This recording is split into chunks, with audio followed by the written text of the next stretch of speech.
Hello and welcome to Dice and Demons. I'm Emma, and in this video I'm going to show you how I paint the banner for my Seraphon Warriors.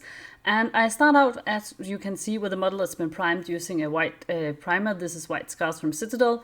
And then I've taken just an ordinary pencil and I'm drawing in a design because I want my banner to have sort of two main color schemes, with a different one on the outer rim of the banner and then one on the center. And I do not trust my freehanding abilities to be able to paint this more or less consistent just using a brush. In this tutorial I'll also be doing a really quick tutorial for how I do my bases for my Seraphon. It's about a 1 minute tutorial or something. I've been getting some questions about how that's done, so I'm going to show you that at the end of the video. Also, if you are curious to know what colors I use and you don't quite catch it when I'm telling you in the video, I have some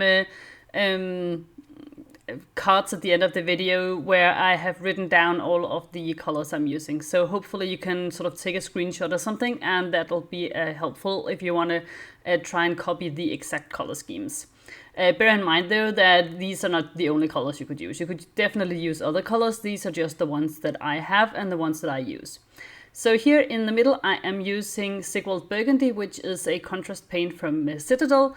And on the outer rim of the banner I am using Flouroscent Purple, which is also a contrast paint from Citadel. I really like the fact that they have actually made a nice new contrast paint that's purple, that is sort of actually purple and works. It looks a little bit too much like it's a blue color here in the video, but it is actually a really nice purple. I quite like it. Then I've decided I wanted a little bit of contrast, or a lot of contrast actually, here on this banner. And so I am painting the smaller feathers here, as you can see, using a turquoise color and a green color. And the turquoise is Croxigor Scales and the green one is Striking Scorpion Green, both some of the newer contrast paints from GW.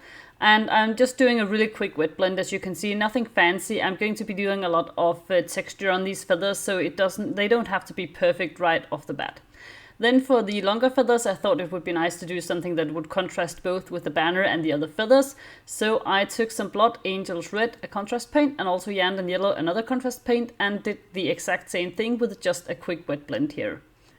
Then for the tongue, I decided I wanted something that would perhaps work a little bit better with the skin of the Saurus Warriors, just to tie them in a little bit. So I took some Telazar Blue, a contrast paint, and again the Croxigor Scales, which is the main skin color of the Saurus Warriors, and I did also a quick wet blend there. This doesn't really show up much on the end result, but I just like doing wet blends with contrast paints anyway.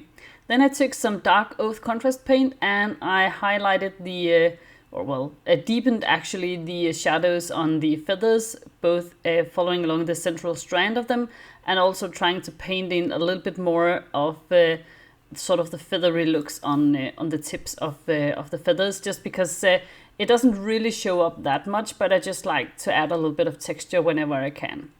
Then I took some Radar Red from Huge Miniatures and I started highlighting the feathers, which is, it's a little bit overdone. These are for models that are going to be, on tabletop gaming pieces, but it's just a lot of fun. Unfortunately, I had some troubles with my camera just here, so I can't show you every single step because some of the footage was simply just really blurry. But as I said, I have a card at the end of the video where I show you what colors I use, so I hope you can still sort of from this get an idea of the process of painting these. Then for the blue ones, I took some Blaster Blue, also from Huge Miniatures, and I used that as the first layer of highlight. And then for the green, I first took a bit of a Quantum Green, also from Huge Miniatures, and I used that as the first layer of highlights. And when I was happy with that, I took another green. This is a lighter green, but still a fluorescent green from Huge Miniatures, and it's called Gamma Green, and I used that as the final highlight. It's a really nice, vibrant green, and it's just, I just think it looks really nice with the blue and green next to the red and orange and yellow. Then I took a black contrast paint. This is Black Legion, and I painted in some designs along the edges of the banner, also trying to make sure I had a nice black outline separating the purple from the pink, because I wanted to look sort of almost like stylized or graphic in a way. Then I took a purple fluorescent paint. This one is called Ultraviolet, also from Huge Miniatures. And I painted it in some of the designs with a nice edge highlight all the way around, as you can see here. And it might make sense to use the purple highlight on the actual purple base color, but I thought it would be fun to sort of reverse it. So I'm using purple and blue on the pink base color, and this is also again Blaster Blue from Huge Miniatures, so again a fluorescent color, which is really cool. And I'm just painting them sort of side by side, trying to vary it a little bit, so you have a bit of purple next to a bit of blue. Just, there is no real like very fancy artsy reason for it. I just thought it would look fun, and I haven't tried doing it this way before exactly, so I just I like trying new stuff out, and this was just a bit of fun on a banner. And as I said, it's slightly overdone. This takes way too much time for a gaming piece, but it was fun, so I don't care. Then for the highlights or the outlines on the purple, I of course took some pink, and this is Pulse Wave Pink, also from Huge Miniatures. And I just tried to do a crisp edge highlight, making sure that you can still see that it's supposed to be a snake on the banner, and trying to accentuate some of those features. Then as a highlight for the purple, I just took the same fluorescent paint that I'd used before, Ultraviolet, mixed it with a little bit of white paint, and used that for the first layer of highlights. And I did exactly the same for the blue, and I'm sorry, as you can see, it's a little bit out of focus, but I've tried to use the best parts, but some of them are just a bit blurry. But I did the same with the blue, mixing in a little bit of white. And then for the highlights here on the purple pink parts, I have used a paint called Cyber Pink, also from Huge Miniatures. And for the last layer of highlights, I mixed in first the purple with a lot of white. This is matte white from the Army Painter. And I did the exact same thing with the blue. So we have a very light blue and a very light purple for the highlights. And then for the pink parts on the outer rim, I am using just pure white. I want to accentuate the shape of the banner a little bit more than the shapes in the middle of the banner, if that makes sense. Then I take my Black Legion again, and then I just repaint all the black lines so that I am sure you can see each one individually, and it sort of makes it a little bit more tidy and makes it stand out a little bit more. So you can see here what it looks like. I think it was quite fun. Then for the base, I just take some ordinary milliput and put it on the base. And I'm going to be using a rolling pin, so I try to make sure that the milliput sticks as firmly to the base as I can make it. And I also don't use a really thin layer. I use just a couple of millimeters, I guess, of thickness, because I found that works best. Then I just take a little bit of water and put it on my finger and make sure that it's all nice and wet, so that the rolling pin will not stick too much to the base. And this is an Aztec rolling pin. I've got it from a Green Stuff World, and I think it fits really well with the Seraphon theme. I just roll it across the base nice and quickly, and there you have a lovely base that is almost ready to go. I take my knife and just cut away the excess of the trim. Again, a lot out of focus. Be careful, of course, when you do this. Don't cut yourself in the fingers. I mean, who am I to talk? I do that all the time, but you shouldn't. You should try to avoid that as good as well as you can, right?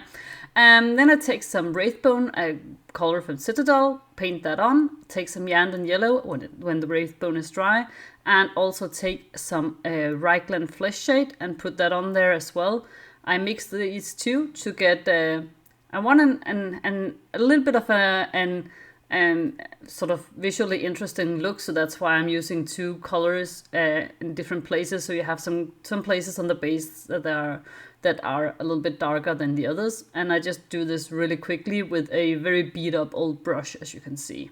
Once that's dry, I take some Moondust from the Armor Painter and I do a quick dry brush just getting out a little bit more of the texture from the rolling pin. And then I do a quick edge highlight and some of the main features, first using the moon dust and then using a bit of wraithbone. This is sort of an extra step you don't necessarily need to take. I just like to do it I like edge highlighting, so there you go. And here you can see the whole model done. You'll notice that I have used a little bit of flock and also a tuft for the base. You can add that or you can just leave it out. It's completely up to you. So here you can also see the colors I used, first for the red feathers, then for the blue feathers. And then lastly, you can see the colors I used on the banner as well. I've tried to more or less write them in the order that I have used them when I was painting.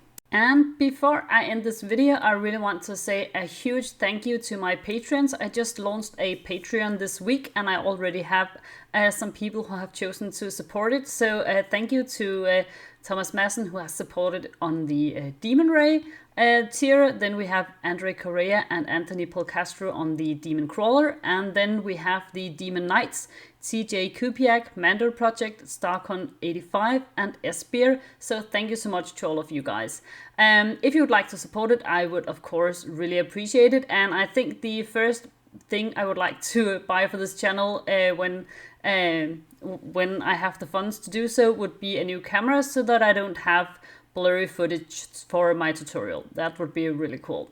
Oh, and before you leave, you just of course have got to get the image of the banner as it looks under a UV light, because of course, as always, I used fluorescent lights and paints. So yeah, it's just silly, but I like it. Anyways, so I hope you like this tutorial. If you have any questions or comments or suggestions or anything, you're of course more than welcome to leave them in the comment section.